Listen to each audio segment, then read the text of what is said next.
الحمد للہ رب العالمین والصلاة والسلام علی رسول اللہ صلی اللہ علیہ وسلم رب اشرح لی صدری ویسر لی امری واحلل عقدۃ من لسانی یفقہوا قولی سبحانک لا علم لنا الا ما علمتنا انک انت العلیم الحکیم رب زدنا علما ان الخیر الحدیث کتاب اللہ وخیر الہدی ہدی محمد صلی اللہ علیہ وسلم۔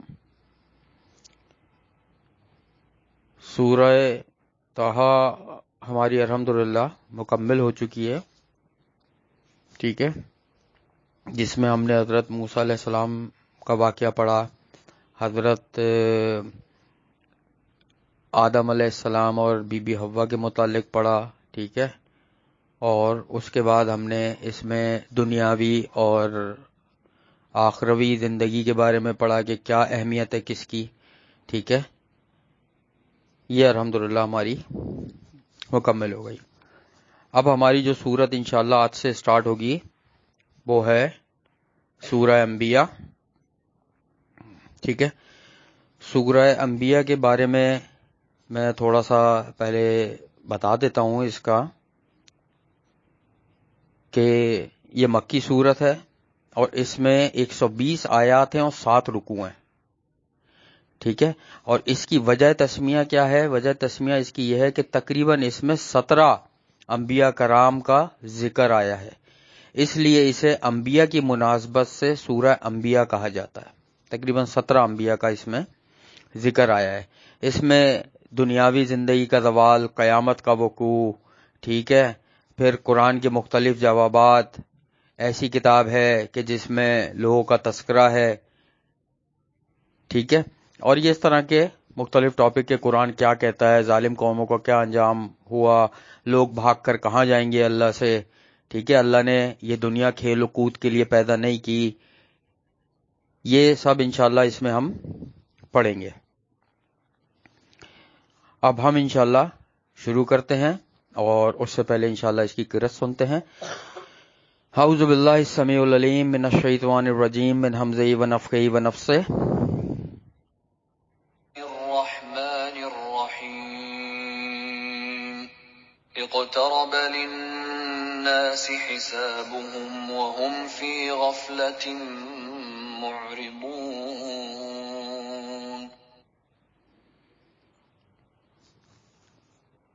اچھا، یہ ہمارا 17واں پارہ اسٹارٹ ہوا ہے اقتربہ، ٹھیک ہے، کرب سے نکلا اقتربہ، قریبن، یقرب قریبن، تقریب کا لفظ آتا ہے نا، تقریب کرتے ہیں، ٹھیک ہے، تو کرب سے نکلا یہ اقتربہ، قریب آ گیا، للناس لوگوں کے لیے، حسابہم ان کا وقت حساب، لوگوں کا حساب کتاب کا وقت قریب آ گیا ہے، وہم فی غفلۃ معرضون، اور وہ غفلت میں پڑے ہیں، اعراض کرنے والے ہیں۔ اللہ تعالیٰ فرما رہے ہیں لوگوں کے حساب کتاب کا وقت قریب آ چکا ہے اور لوگ غفلت میں پڑے ہوئے ہیں۔ سورہ قمر میں بھی اللہ تعالیٰ ارشاد فرماتے ہیں کہ چاند کے 2 ٹکڑے ہو گئے اور قیامت قریب آ گئی۔ اس کا مطلب یہ ہوا کہ یہاں پر جو قریب آ گیا لوگوں کے حساب کتاب کا وقت، اس سے مراد یہ ہے کہ قیامت بالکل قریب ہے۔ کیوں قریب ہے؟ قیامت کی نشانیوں میں سب سے پہلی جو نشانی ہے نا، سب سے پہلی جو نشانی ہے وہ یہ نشانی ہے کہ نبی صلی اللہ علیہ وسلم نے ارشاد فرمایا اپنی 2 انگلیوں کو، ایک شہادت کی انگلی اور ایک بیچ والی انگلی کو ملا کر فرمایا تھا کہ میں اور قیامت ایسے بھیجے گئے، جیسے ہم یہ دوستی والی انگلیاں ملاتے ہیں نا، دوستی کرتے ہیں کسی سے، ویسے 2 انگلیاں جو ملاتے ہیں، ایسے فرمایا تھا صحابہ کرام سے کہ میں اور قیامت ایسے بھیجے گئے ہیں، یعنی کہ میں آیا ہوں میرے بعد بالکل قیامت ہے۔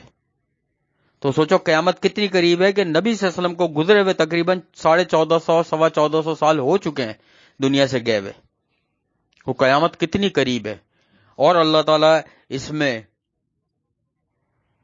لوگوں کو وارننگ دے رہے ہیں کہ دیکھو وقت قریب آ چکا اور لوگ غفلت میں پڑے ہوئے ہیں۔ آج دیکھ لو کون اپنا محاسبہ کر رہا ہے کہ اس نے کیا عمل کیے ہیں، کل کے لیے کیا بھیجا ہے قیامت والے دن کے لیے۔ زندگی ایسی گزر جائے گی. میں وقت اس پہ پہلے بیان کر چکا ہوں کہ وقت کی اہمیت، ہم وقت کو کیسے یوٹیلائز کریں اپنی زندگی میں. ایک ایک کر کے ایک ایک بندہ دنیا سے جا رہا ہے. اس وقت پوری دنیا میں جتنے لوگ موجود ہیں، بچہ سمیت، چاہے جو ابھی بھی بچہ پیدا ہوا اس کو بھی میں ملا کے کہتا ہوں اب سے ٹھیک 100 سال کے بعد ان میں سے کوئی بھی دنیا میں نہیں ہوگا، اللہ ماشاءاللہ کوئی ایک آدھ ہو تو ہو. کوئی بھی نہیں ہوگا دنیا میں، سب جا چکے ہوں گے، اس کی جگہ دوسرے لوگ ہوں گے. تو جب ہمیں جانا ہی ہے تو پھر ایسے عمل کریں کہ وہ جو ہماری زندگی اصل، وہاں کچھ کام آ سکے ہمارے عمل. ٹھیک ہے، تو اللہ اس آیت میں سختی سے یاد دہانی کروا رہے ہیں کہ دیکھو وقت قریب آ چکا اور غفلت میں پڑے ہوئے ہو، دیکھو جاگ جاؤ. دیکھو وہ نہیں اٹھاتے بچے کو، دیکھو وین نکل جائے گی بیٹا، ٹرین نکل جائے گی، فلائٹ نکل جائے گی، اٹھ جاؤ بس فلائٹ نکل جائے گی، فلائٹ نکل جائے گی، اور وہ نکل جاتی ہے فلائٹ. ٹھیک ہے، اب ہم انشاءاللہ چلتے ہیں اگلی آیت کی طرف. ما يأتيهم من ذكر من ربهم محدث إلا استمعوه وهم يلعبون. نہیں آتا ان کے پاس کوئی ذکر ان کے رب کی طرف سے نیا، مگر وہی سنتے ہیں اس کو، وہ سنتے ہیں اس کو اس حال میں کہ وہ کھیل رہے ہوتے ہیں. اس میں یہ جو آیت ہے نا، جب مشرکین مکہ، اس وقت کا دور یاد کرو جب قرآن نازل ہو رہا تھا، تو اللہ تعالیٰ ارشاد فرما رہے ہیں کہ جب ہم وہی نازل کیا کرتے تھے نبی صلی اللہ علیہ وسلم پر کسی بھی بات کے بارے میں، تو جو مشرکین مکہ سن رہے ہوتے تھے وہ اس کو ایسے سن رہے ہوتے تھے جیسے کھیل کود میں کوئی بات سنتا ہے دوسرے کی. جیسے چھوٹا بچہ کھیل رہا ہوتا ہے نا، اس کی ماں آواز لگاتی ہے بیٹا آ جاؤ فرینچ فرائز تیار ہیں، کھانا تیار ہے، یا دودھ تیار ہے، یا ایکس وائی زیڈ کوئی بھی چیز کے لیے ماں آواز، تو بچہ بال پکڑ رہا ہوتا ہے اور کہہ رہا ہوتا ہے جی جی ماما میں آیا، صبر صبر صبر، جی جی جی جی جی ہاں ابھی آتا ہوں ابھی تو کھیل سٹارٹ ہوا ہے، ابھی میری بیٹنگ ہو جائے، ابھی میری بالنگ ہو جائے. تو اللہ فرما رہے ہیں یہ اللہ کی وحی کو اس طریقے سے سنا کرتے تھے، اللہ کی وحی کو، اللہ کے کلام کو. تو سوچو جو اس کائنات میں سب سے زیادہ اہمیت کی کتاب ہے اس کو ایسے سنتے تھے. نبی صلی اللہ علیہ وسلم نے فرمایا، ایک حدیث کے الفاظ ہیں کہ قیامت کی نشانیوں میں ایک یہ ہے کہ مسنات پڑھا جائے گا. صحابہ کرام نے پوچھا کہ یہ مسنات کیا چیز ہے؟ تو نبی صلی اللہ علیہ وسلم نے ارشاد فرمایا قرآن کے علاوہ جو کچھ بھی ہے وہ پڑھا جائے گا، قرآن نہیں پڑھا جائے گا.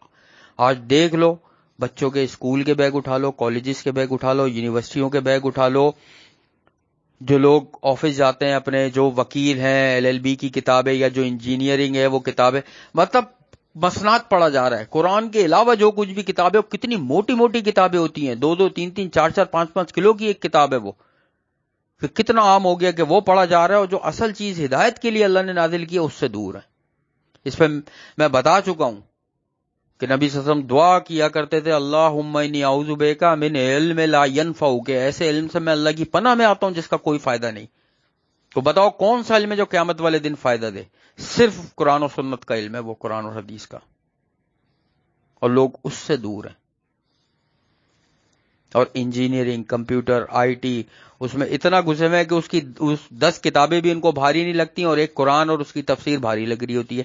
اللہ ماشاءاللہ یہ کہ اللہ جس کو ہدایت دے دے، جو پڑھ رہا ہے وہ واقعی اللہ کے نزدیک اس کا بڑا درجہ ہے.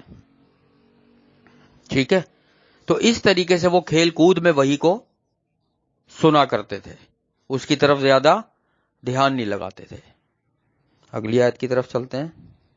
لاهية قلوبهم وأسروا النجوى الذين ظلموا هل هذا إلا بشر مثلكم أفتأتون السحر وأنتم تبصرون.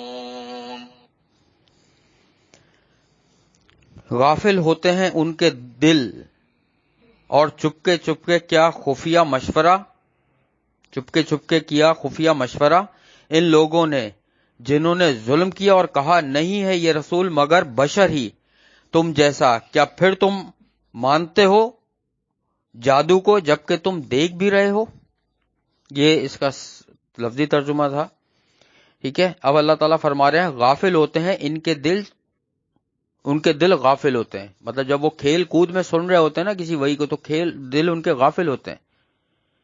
دیکھو ذہن میں رکھو دین اسلام کے جتنے بھی رکن ہیں، کلمہ یا توحید، نماز، روزہ، حج، زکوٰۃ، ٹھیک ہے، جتنے بھی رکن ہیں، ایون یہ کہ اس کے بعد اگر حسن سلوک پر آ جاؤ یا کسی بھی چیز پر آ جاؤ، تلاوت پر آ جاؤ، تفسیر پر آ جاؤ، دعا پر آ جاؤ، جب تک دل غافل ہو نا تو ان چیزوں کا فائدہ نہیں ہوتا.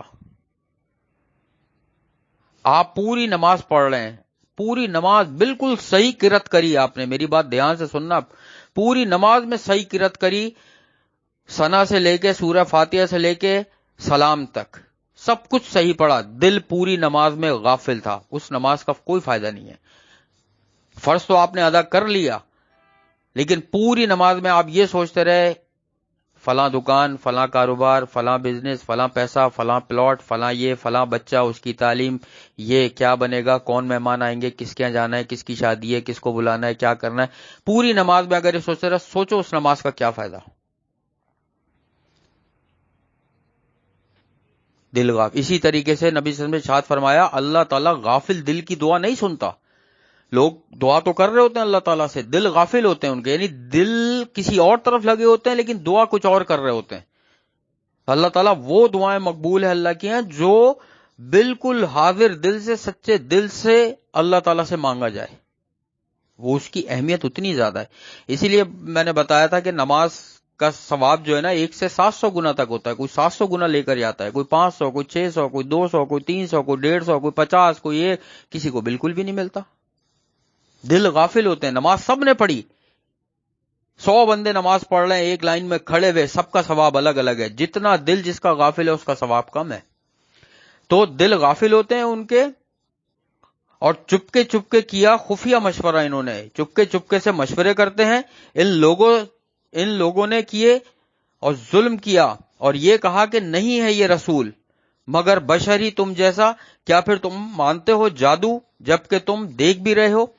وہ آپس میں مشورہ کرتے ہیں ایک دوسرے سے. اصل میں یہ پتہ ایک لمبی حدیث ہے. یہ ایک بندہ تھا، ابو جہل کا بھتیجا تھا شاید، مغیرہ نام تھا اس کا. ٹھیک ہے. تو اس نے جب نبی صلی اللہ علیہ وسلم اپنی دین کو پہنچا رہے تھے لوگوں تک، تو اس نے سب کو جمع کیا، سرداروں کو، اور سب سے مشورہ کیا کہ کیا کیا جائے. ایک نے کہا ہم یہ مشہور کر دیتے ہیں یہ شاعر ہے، تو اس نے کہا نہیں یہ شاعر نہیں ہو سکتا. ایک نے کہا مشہور کر دیتے ہیں جادوگر ہے، نہیں. ایک نے کہا مشہور کر دیتے ہیں یہ دیوانہ ہے، اس نے کہا نہیں. ایک نے کہا مشہور کر دیتے ہیں یہ جو نا بہکی باتیں کرتا ہے، انہوں نے کہا نہیں. تو پھر وہ کہنے لگے بھائی تم ہی بتاؤ.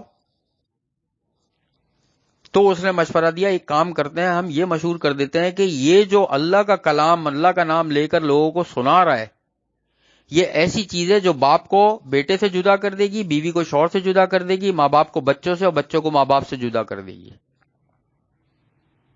ایسا یہ کلام پڑتا ہے کہ جدائی ڈال دے گا سب میں. ٹھیک ہے. یہ جو تفسیر ہے تیسیر القرآن اقبال کیلانی صاحب کی لکھی ہوئی، اس میں پورا موجود ہے. یہ جس کو پڑھنا ہو تو اس سے پڑھ سکتا ہے. ٹھیک ہے. تو وہ خفیہ مشورہ کرتے ہیں. یہ وہ خفیہ مشورہ تھا جو وہ کر رہے تھے، اور پھر کہتے تھے یہ رسول نہیں ہے، یہ انسان ہے، یہ بشر ہے. اب یہاں پہ رک کے ایک بات بتاتا ہوں، بشر ہے تم جیسا. یہ چیز ذہن میں رکھو کہ نبی صلی اللہ علیہ وسلم بشر تو تھے، انسان تھے. وہ رسول نہیں مانتے تھے ان کو. ہم رسول بھی مانتے ہیں کہ نبی صلی اللہ علیہ وسلم رسول تھے، اور اس کے ساتھ وہ بشر تھے، انسان تھے. نماز میں کیا پڑھتے ہیں ہم؟ وَأَشْهَدُ أَنَّ مُحَمَّدًا عَبْدُهُ وَرَسُولُهُ.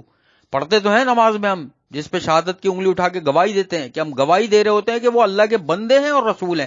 ہم دونوں چیزیں مانتے ہیں. ہمیں یہ بھی ماننا پڑے گا کہ نبی صلی اللہ علیہ وسلم انسان تھے اور رسول ہیں اللہ کے. اور سورہ کہف میں اٹھا کے پڑھ لو، اللہ تعالیٰ فرما رہے ہیں نبی صلی اللہ علیہ وسلم سے آپ کہہ دیجئے قُلْ إِنَّمَا أَنَا بَشَرُكُم مِثْلُكُم يُوحَىٰ، یہ سورہ کہف کی آیت بتا رہا ہوں میں آخر کی، کہ آپ کہہ دیجئے نبی صلی اللہ علیہ وسلم کہ آپ جو ہیں انسان ہیں انہی جیسے، نبی صلی اللہ علیہ وسلم انہی جیسے انسان تھے، ہم جیسے انسان تھے نبی صلی اللہ علیہ وسلم، ہم جیسے کس لحاظ سے کہ کھانا کھاتے تھے، بیمار ہوتے تھے ہم بھی بیمار ہوتے ہیں، دیکھتے تھے ہم بھی دیکھتے ہیں، وہ چلتے تھے ہم بھی چلتے ہیں، وہ سنتے تھے ہم بھی سنتے ہیں، صحیح ہے، ساری وہ چیزیں رفع حاجت ان کو بھی پیش آتی تھی، ہر انسان کو پیش آتی ہے، لیکن ان کا درجہ اس لیے بلند ترین ہے کہ وہ اللہ کے رسول ہیں، ان پر وحی آتی تھی، اللہ نے ان کو نبوت کے لیے چنا اور پھر آخری نبی بنایا، اللہ تعالیٰ نے ان پہ قرآن نازل کیا، اس لیے ان کا درجہ تمام انسانوں سے بلند ہے، لیکن تھے وہ انسان ہی ظاہر ہے۔ سورہ کہف میں فرما رہا اللہ تعالیٰ کہ آپ کہہ دیجئے کہ آپ انسان ہیں، اور نماز میں ہم پڑھتے ہیں عبدہ و رسولہ، ٹھیک ہے، کہ اللہ کے بندے ہیں اور رسول ہیں، تو یہ دونوں چیزیں ماننی پڑیں گی نبی صلی اللہ علیہ وسلم کے بارے میں کہ وہ اللہ کے بندے بھی ہیں اور رسول بھی ہیں۔ کسی ایک نے بھی اگر کسی ایک چیز کا انکار کر دیا تو وہ دین اسلام سے باہر چلا جائے گا، جس نے رسول ہونے کا انکار کر دیا وہ دین اسلام سے خارج ہو جائے گا، کہ جو نبی کو رسول نہیں مانتا پھر اس کا کون ہے، پھر کس کی پیروی کرے گا وہ، جب نبی صلی اللہ علیہ وسلم پر ایمان نہیں لایا دین سے خارج ہو جائے گا۔ اور جو یہ بولے کہ میں انسان نہیں مانتا تو کیا مانتا ہے پھر وہ؟ مخلوق ہے، انسان ہے، فرشتے ہیں، جنات ہیں، اس کے علاوہ تو کوئی بھی مخلوق نہیں ہے، اور سب کو پتا ہے نبی صلی اللہ علیہ وسلم نہ فرشتے تھے نہ جن تھے، تو کیا بچا؟ انسانی ایک مخلوق بچی ہے، نبی صلی اللہ علیہ وسلم ظاہر ہے، اور قرآن اس پہ گواہی دیتا ہے، قرآن اس پہ گواہی دیتا ہے۔ صحیح بخاری کی میرا خیال ہے حدیث ہے کہ ایک شخص آیا اور نبی صلی اللہ علیہ وسلم سے کہنے لگا، ایک صحابی تھے، کہنے لگے جیسا اللہ اور جیسا آپ چاہیں، تو نبی صلی اللہ علیہ وسلم نے فرمایا کہ تو نے مجھے اللہ کا شریک ٹھہرا دیا، یہ بول جیسا صرف اور صرف اللہ چاہے، بس اللہ کے چاہنے سے ہوتا ہے جو ہوتا ہے، مجھے شریک ٹھہرا دیا۔ اور ایک اور حدیث ہے نبی صلی اللہ علیہ وسلم نے فرمایا کہ تم لوگ مجھے مرتبے میں اتنا ایسے نہیں بڑھا دینا جیسے عیسیٰ علیہ السلام کو عیسائیوں نے بڑھا دیا، میں اللہ کا بندہ ہوں اور رسول ہوں۔ تو ہمیں دونوں چیزوں پر ایمان لانا پڑے گا کہ نبی صلی اللہ علیہ وسلم اللہ کے بندے بھی ہیں اور رسول بھی ہیں۔ ایک چیز کا بھی انکار اگر کر دیا تو دین اسلام سے قدم باہر چلے جائیں گے، بس اس باؤنڈری سے جو اللہ کی حدود ہیں، بار بار اللہ کی حدود میں بتاتا ہوں، ٹھیک ہے۔ اب کیا اللہ تعالیٰ فرما رہے ہیں کہ پھر تم اس کی باتوں میں آتے ہو جبکہ تم دیکھ بھی رہے ہو، یعنی تم اس کے جادو میں آ جاتے ہو۔ یہ وہی ولید بن مغیرہ نام یاد آ گیا مجھے، اس کا نام ولید بن مغیرہ تھا۔ یہ وہ واقعہ ہے، اس وقت جو ہے نا یہ اللہ تعالیٰ نے آیت نازل کری اور بتا دیا تھا نبی صلی اللہ علیہ وسلم کو کہ یہ لوگ اس طریقے سے چھپ کے پلاننگ کر رہے ہیں، ٹھیک ہے۔ انشاءاللہ ہم اگلی آیت کی طرف چلتے ہیں۔ قال ربي يعلم القول في السماء والأرض وهو السميع العليم۔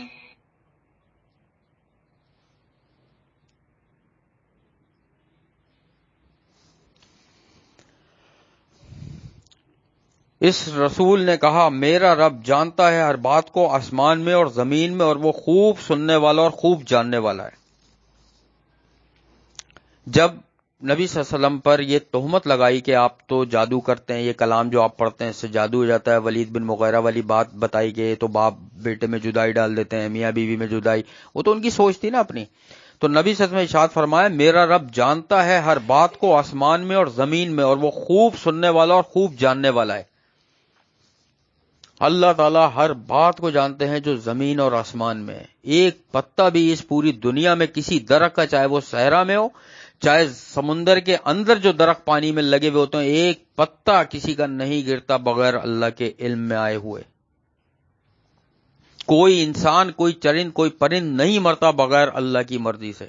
کوئی انسان، کوئی چرند پرند، کوئی چونٹا چوٹی، کیڑے مکوڑے، مچھلی جاندار، آبی جاندار یا ہوائی یا فضائی یا بری جاندار، کوئی پیدا نہیں ہوتا بغیر اللہ کی مرضی سے۔ اللہ سب کچھ جانتا ہے اور ساری باتوں کو جانتا ہے، جو کچھ آسمانوں میں ہے اور جو زمین میں ہے، اور وہ خوب سننے والا اور خوب جاننے والا ہے۔ اب اس میں اللہ تعالیٰ کی وحدانیت بیان ہو رہی ہے، ٹھیک ہے، اللہ تعالیٰ کی اس میں توحید بیان ہو رہی ہے، توحید ربوبیت کا ذکر ہے یہاں پہ کہ ٹھیک ہے اللہ تعالیٰ سب کچھ جانتا ہے۔ اسی طریقے سے وما تخفی الصدور، قرآن کی ایک آیت ہے کہ اللہ تعالیٰ ظاہر کر دے گا جو کچھ سینوں میں تھا، بھائی کا بھائی سے بغض، بہن کا بہن سے، بیوی کا شوہر سے، شوہر کا بیوی سے، رشتہ دار کا فلاں سے، فلاں کا فلاں سے، آفس میں، کاروبار میں، جو بغض دل میں رکھا ہوا ہے اس شخص نے کبھی زبان پہ نہیں لایا۔ وما تخفی الصدور، اللہ ظاہر کر دے گا۔ صحیح بخاری کی ایک حدیث سناتا ہوں، پھر اپنے اس تفسیر کا اختتام کروں گا۔ نبی صلی اللہ علیہ وسلم ایک دفعہ اماں عائشہ صدیقہ رضی اللہ تعالیٰ عنہا کو بلایا اور ان کو لے کے بیٹھ گئے اور کہنے لگے عائشہ ادھر آؤ، بیٹھو، میں تمہیں ایک بات بتاتا ہوں یا ایک قصہ سناتا ہوں جو جبریل نے مجھے ابھی سنایا۔ نبی صلی اللہ علیہ وسلم نے فرمایا یمن جو ملک ہے اس کا ایک گاؤں تھا، وہاں پہ لوگوں کی روٹین یہ تھی، ظاہر ہے یہ تو پرانی بات ہے اتنی، تو لوگوں کی روٹین، پہلے تو یہ کاروبار ایسے نہیں ہوتے تھے نا، پہلے تو کاروبار کھیتی باڑی ہوتی تھی، بس بارٹر سسٹم تھا، ابھی تو پیپر منی چل رہی ہے، پہلے بارٹر سسٹم تھا۔ تو وہ وہاں اس گاؤں، چھوٹے سے گاؤں کا ایک واقعہ ہے کہ وہ گاؤں تھا، اس میں لوگ کیا کرتے تھے کہ جو مرد حضرات تھے صبح صبح اٹھتے تھے اور اپنے کھیتوں پہ نکل جاتے تھے کام کاج کرنے، جو گھر کی عورتیں ہوتی تھیں وہ گھر کے کام کاج کر کے پھر کسی بھی ایک گھر، جو پورے گاؤں کی عورتیں تھیں 10 12 15 جو بھی تھیں، 12 تھیں میرا خیال ہے اس وقت، اس چھوٹے سے گاؤں میں 12 پریوار رہتے تھے، تو ایک کے گھر پہ جمع ہو جاتی تھی 12 کے 12 عورتیں اپنے کام وام سے فارغ ہو کے اور کسی بھی ایک ٹاپک پہ بات کرتی تھی، مضمون پہ۔ ایک دن ان کے سارے شوہر کام کرنے کے لیے گئے، تو وہ تمام عورتیں جو تھیں وہ جمع ہوئیں، اپنے گھر سے کام وام فارغ کر کے ایک عورت کے گھر میں جمع ہوئیں، تو وہاں جب بیٹھی تو بات شروع کرنے سے پہلے ایک عورت نے کہا کہ آج ہم کس موضوع پہ بات کریں؟ یہ واقعہ کون سنا رہا ہے؟ نبی صلی اللہ علیہ وسلم سنا رہے ہیں اماں عائشہ صدیقہ رضی اللہ تعالیٰ عنہا کو، اور نبی صلی اللہ علیہ وسلم کو کس نے سنایا؟ تو جبریل علیہ السلام نے، ٹھیک ہے، کہ یہ واقعہ ہوا تھا۔ تو وہ عورتیں بیٹھی تو ایک عورت نے کہا آج ہم بات کریں گے اپنے شوہروں پر، سب یہ بتائیں کہ ان کے شوہر ان کی بیویوں کے ساتھ کیسے ہیں۔ ایک عورت نے بتانا شروع کیا، میرے شوہر کو مجھے یہ شکایت ہے، میرا شوہر یہ نہیں کرتا، میرا شوہر یہ نہیں کرتا، یہ شکایت ہے مجھے، یہ رہتا ہے، وہ رہتا ہے، فلاں۔ دوسری کہنے لگی میرے حقوق پورے نہیں کرتا، فلاں کرتا ہے، ڈانٹتا رہتا ہے، فلاں کرتا رہتا ہے، یہ کرتا رہتا ہے، میری بات نہیں۔ تیسری کہنے لگی میرا شوہر ایسا ہے، برا ہے، فلاں چیز میں فلاں عادت ہے اس کی، یہ بری لگتی ہے، یہ بری لگتی ہے۔ چوتھی، پانچویں، چھٹی، ساتویں، آٹھویں، نویں، 10ویں، 11ویں، 12 میں سے 11 عورتوں نے اپنے شوہروں کی برائیاں کری اس محفل میں بیٹھ کے۔ 11 عورتوں نے اپنے شوہروں کی برائیاں کری، صرف ایک عورت ایسی تھی، جب اس سے پوچھا گیا کہ تمہارا شوہر کیسا ہے، اس کا نام تھا ام زر اور اس کے شوہر کا نام تھا ابو ذر۔ زر ان کا بیٹا تھا، یہ کنیت تھی دونوں کی، وہ ابو ذر کے نام سے گاؤں میں مشہور تھا اور وہ ام زر کے نام سے، یعنی ابو ذر زر کا باپ اور ام زر زر کی ماں۔ ام زر کہنے لگی کہ میرا شوہر بہت نیک ہے اور بہت اچھا ہے میرے ساتھ، میرے تمام خواہشات پوری کرتا ہے، جو بھی جائز خواہش میں کرتی ہوں، ٹھیک ہے، ملنے جلنے میں ہر چیز میں بہت اچھا ہے میرے ساتھ، ہر چیز مجھے لا کے دیتا ہے، جو میں فرمائش کرتی ہوں وہ مجھے لا کے دے دیتا ہے، ٹھیک ہے، مجھے اس اپنے شوہر سے کوئی شکایت نہیں۔ بلکہ اس نے ایک اور بات کہی کہ میرے شوہر کو کچھ دن پہلے ایک گھوڑا چاہیے تھا، سفر کرنے کے لیے کہیں جانا تھا، گھوڑا خریدنا تھا، وہ بازار سے گھوڑا لے کر آیا اور لا کے اس نے کہا ام زر اس کی مالکن تو ہے، آج سے، چاہیے اس کو اپنے لیے تھا لیکن گھوڑا اس نے خریدا اور لا کے اپنی بیوی سے محبت میں کہا کہ اس کی مالکن تو ہے، تو اجازت دے گی تو میں اس پہ اپنا کام کاج کر لیا کروں گا باہر کا، بیوی کو خوش کرنے کے لیے۔ اس عورت نے اپنے شوہر کی تعریف کری اور نبی صلی اللہ علیہ وسلم نے پھر کیا فرمایا جب معراج پہ گئے تھے کہ میں نے زیادہ تر تعداد عورتوں کی دیکھی ہے جہنم میں. کیوں؟ کیونکہ وہ کفر کرتی ہیں. تو اس پہ ایک صحابی نے پوچھا کہ کفر، عورتیں زیادہ کفر کرتی ہیں، کافر ہوتی ہیں؟ کہنے لگی وہ شوہر کا کفر کرتی ہیں، شوہر سے، شوہر کی ناشکری کرتی ہیں کہ پوری زندگی اگر شوہر سے اس کو سکھ اور چین کی زندگی مل رہی ہو، لیکن شوہر کبھی اس کو اگر کچھ کہہ دے یا کبھی کچھ کر دے یا اس کے مطابق نہ چلے تو وہ یہ کہہ دیتی ہے کہ میں نے تو اس گھر میں کوئی خوشی دیکھی نہیں، یا میں نے تو تیرے ساتھ کوئی خوشی کبھی دیکھی نہیں. یہ غصے میں آ کے عورتیں اکثر کہہ دیتی ہیں. یہ شوہر کی ناشکری ہے. تو نبی صلی اللہ علیہ وسلم نے فرمایا، عورتوں کی جماعت سے خطاب کر کے خاص کر فرمایا تھا کہ عورتوں تم لوگوں کی تعداد میں نے جہنم میں زیادہ دیکھی ہے معراج میں، جب معراج پہ گئے تھے، کہ شوہروں کی فرما بردار رہو، شوہروں کی برائیاں مت کرو ادھر ادھر. شوہر اگر کوئی برا بھی ہے تو اس کی تعریف کرو. پھر نبی صلی اللہ علیہ وسلم نے اما عائشہ صدیقہ رضی اللہ تعالی عنہا سے پوچھا کہ تم میرے بارے میں کیا کہو گی، کیا میں ابو ذر جیسا شوہر ہوں یا نہیں ہوں؟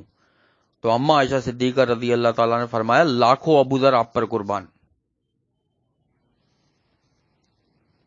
آپ کی تو بات ہی الگ ہے. قرآن جن کی گواہی دے حسن اخلاق کی، ان کی تو بات ہی الگ ہے. تو بھائی یہ ہے اصل چیز. گھر گھر کا ماحول کیوں خراب ہے؟ کہ شوہر اور بیوی میں جو لڑائیاں ہوتی ہیں نا، گھر کا ماحول خراب ہوتا ہے، بچوں کی پرورش صحیح نہیں ہو پاتی. اور شیطان کا پسندیدہ کام ہے میاں بیوی میں جدائی ڈالنا. تو بھائی خاص کر عورتیں، بہنیں، بیٹیاں جو بھی ہیں، اس چیز کو اپنے دماغ میں رکھیں کہ شوہروں کی فرما بردار رہیں. کبھی کوئی چیز اگر بری لگ بھی گئی تو کوئی بات نہیں، اچھائی بھی ہوتی ہے.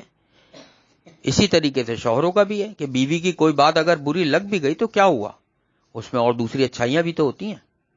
اس کا مطلب یہ نہیں ہے کہ وہ دل میں رکھ کے بیٹھے اور دوسروں سے برائیاں کرتا رہے ہر وقت، یا برائیاں کرتی رہے اپنے شوہر کی. یہ ہرگز مطلب نہیں ہے. جو بات ہے اسی وقت کرو، کلیئر کرو، ختم کرو، بس ختم.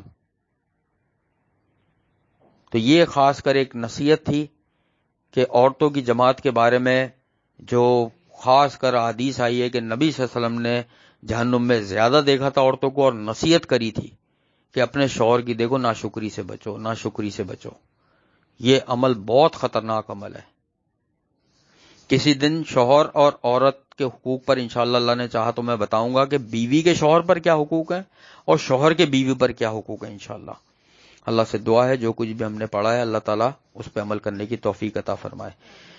یا حیو یا قیوم برحمتک استغیث اللہم صلی علی محمد وعلی آل محمد.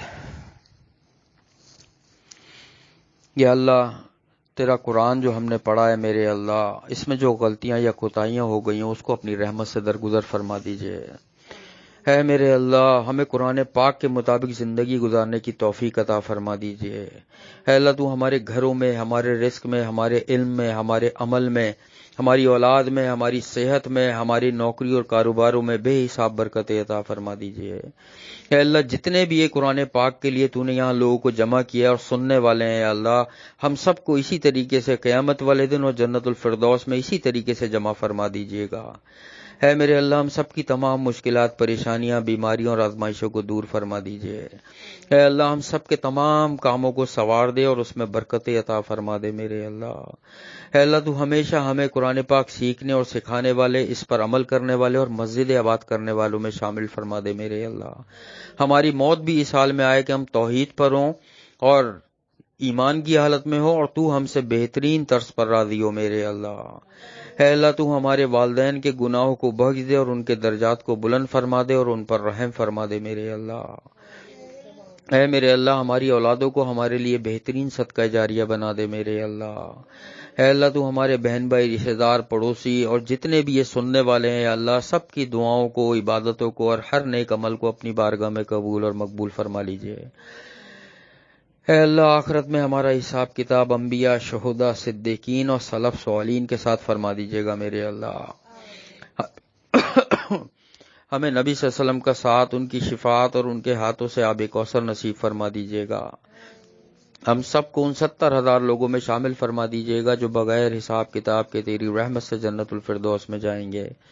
اللهم إنا نسألك الهدى والتقى والعفاف والغنى اللهم اكفني بحلالك عن حرامك واغنني بفضلك عمن سواك اللهم إني أعوذ بك من علم لا ينفع ومن قلب لا يخشع ومن نفس لا تشبع ومن دعوة لا يستجاب لها اللهم إني أعوذ بك من زوال نعمتك وتحويل عافيتك وفجاءة نقمتك وجميع سخطك رب ارحمهما كما ربياني صغيرا رب إني لما أنزلت إلي من خير فقير اللهم إنا نسألك الجنة الفردوس وقنا عذاب النار اللهم إنا نسألك الجنة الفردوس وقنا عذاب النار اللهم إنا نسألك الجنة الفردوس وقنا عذاب النار ربنا تقبل منا إنك أنت السميع العليم وتب علينا إنك أنت التواب الرحيم سبحان الله عما يصفون وسلام على المرسلين والحمد لله رب العالمين اللهم آمين